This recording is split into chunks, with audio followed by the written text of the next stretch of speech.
Now, as Nigeria plans to review its import policy on staple food items, Ada Osakwe, the CEO at Agrolay Ventures, joins me now to discuss how best to build Nigeria's agricultural value chain. Ada, thank you so much for coming in today. It's great to speak to you. So, first of all, just your thoughts about where we are at. Everyone has talked in very positive terms about the gains from the last administration in terms of agriculture. Yeah. But in terms of trying to build a really strong value chain that would drive investments, that would really take it, like the former minister used to say, from just farming to a business. Yes. So your thoughts about the next critical steps, given what we've achieved over the last 4 years? I think, thanks for having me. I do think over the past 4 years, we definitely had a big focus on value chains for agriculture. Not many people were saying that phrase 4 years ago, but now it just rolls off everyone's tongue. Because really, we had to really think critically, how do we take care of those linkages from the farm to the table, to the end user, and add value across the board. Right. So I do believe that over the last 4 years, there was a big focus on fixing those chains that were broken, because it causes inefficiencies if you don't have those linkages. But then as we go forward, we need to solidify those gains. Right. So you talk about value chains starting from inputs of the seedlings that you mentioned earlier, then you move on to transportation, logistics, you move on to processing, which we'll speak a little bit about today, and then of course the retailers and the end users, to the farmers, to the person's table. So I think going forward, in my personal view, there needs to be a stronger focus on the processing, because we cannot continue spending a trillion naira yearly, annually, importing food. And it's a huge sector. The packaged food industry, which is a great proxy for processed foods, is estimated globally to be about $2 trillion worth. And we're not even touching that and getting the value from that. We're leaving it to others. Right. I think you make a very interesting point about processing, because I mean, if you speak to many farmers, they will tell you that a lot of what they produce actually rots. It never gets to the market. So how best do we tackle that? Do we need to find ways to attract investors? I mean, what exactly is the way forward here? So the last 4 years, that's what I was more or less focused on, trying to attract those investors. We got about $5 billion of committed capital to doing more of the agri-business, the processing of that, of the produce. So it's not enough to be the largest. Which crops in particular? It's across the chain, because it's not enough to be the largest producer of tomatoes in Africa, or the largest producer of pineapples in Africa, or the second largest producer of citrus fruits in the world. It's not enough if we're not turning that comparative advantage into a competitive advantage for us. So I take tomatoes, for example. 65% of the farmers in West Africa who farm tomatoes are Nigerian. So we're talking about the Kadawa Valley in the Kano area. But then you're producing all of this, but 60% of it goes to waste, like you mentioned, just because of poor storage, or bad logistics in terms of the way they transport the tomatoes, and just no markets, immediate markets to add value to it in terms of processing. So what do we do? As you look at the economics of that tomato value chain, let's start with the farmer. He captures only 1%, from the research we did, 1% of the value. Then you move on to the aggregator, who captures about 3% of the value. Then you go to the transporter, who captures 4% of the value. And then you move to the processor, who does the tomato paste that we use. And they capture 55% of the value. And then you go on to the retailer, the ShopRites and Co., who capture 37% before it gets to the consumer. So yes, you might say, wow, that's a great investment opportunity. I want to be in that 55% bracket and process tomatoes, tomato paste. But today, 95% of the tomato paste that we consume is imported. So why aren't we processing? Is it infrastructure? So exactly. What back to the value chains. We're talking here about building value chains. There are inefficiencies. So anybody wants to be able to maximize value across the chain, but at the least cost.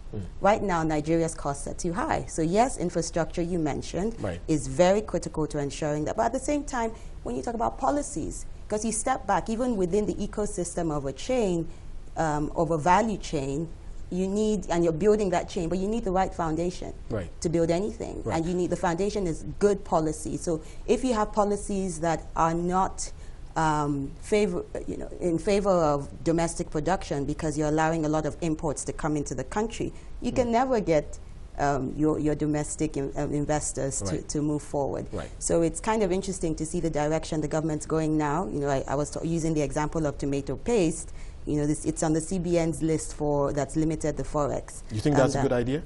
I think going forward, it's the only way that we can go if we want to stem the tide of just spending so much on food importation. I believe agricultural crops accounted for over 30% of the list of 40. So that says something, that we really have to look inwards, right. And use the talent. And okay, let's talk a bit about, we talked about how the government can support. So, yeah. I mean, one of the policies that came up with under additional was crop processing zones. Yes. Now, how do we make the most of that in terms of getting the infrastructure right, for us to add value to agricultural products in Nigeria? I really love the idea of the staple crop processing zones, what we call SCPZs. Yeah. Dr. Adesina liked all the different acronyms.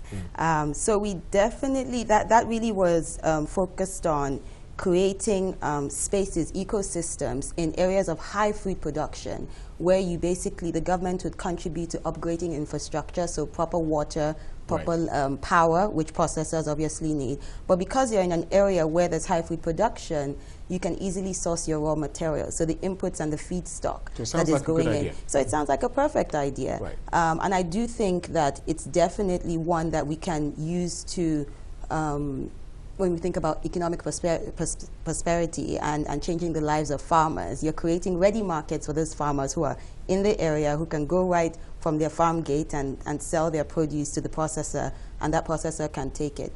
And what's great is that you can also, as you think about the value chain and those linkages, strengthening it is important, because I don't want that farmer to keep getting only 1% of the value of tomatoes while someone else is getting 55%. Let's increase the size of the pie and ensure that there's value spread equitably across the board. But we can still focus on these crop processing zones for a bit now. What do we need the government to do? It's going to cost some money, I guess, to create the infrastructure that will really endear the investors. Yeah. So does this have to be a big part of the agriculture budget going forward in your view? It does, but I don't want us to rely on the budget. Dr. Adesina was very focused on ensuring we looked at public-private partnerships, ensuring that we made bankable projects and made it make sense to show the value, so that private sector is the one who comes in and says, this is a clear case, I can make money, let's make it happen. So in the same way with the staple crop processing zones, we're working with the African Development Bank, we had pitched the idea to a few other DFIs to support, and even the ADB actually did take it through to their board, and they had started supporting the areas around the zone with a view to putting out a second tranche towards the core infrastructure of investing in the first zone, which is in Kogi State. Right. That's the first one we're going to use as more or less a pilot case. Well, we look so forward yes, to we that. still need the government. And hopefully the fact that Adesina is now ADB president could help that process. Okay, but let's talk about another bit of the problem here. Transport, storage. Yes. To me, it really does sound like a great opportunity, because we just mentioned earlier, quite a bit of what is produced actually rots. Yes. So if someone invests in storage and transport, it sounds like a no-brainer in terms of investments, but are we getting that investment coming to that area now? Not enough. Not enough, because even as I'm saying this now, I'm sure somebody is do you think we're not getting enough because people don't They're not aware. They're not aware. Yes, so that's what I'm saying. Even as I'm sitting down here, I'm sure somebody is sitting and saying, "Wow, is that really the case in agriculture? I should be looking more seriously." So that's what we found or at least personally I've found over the last few years.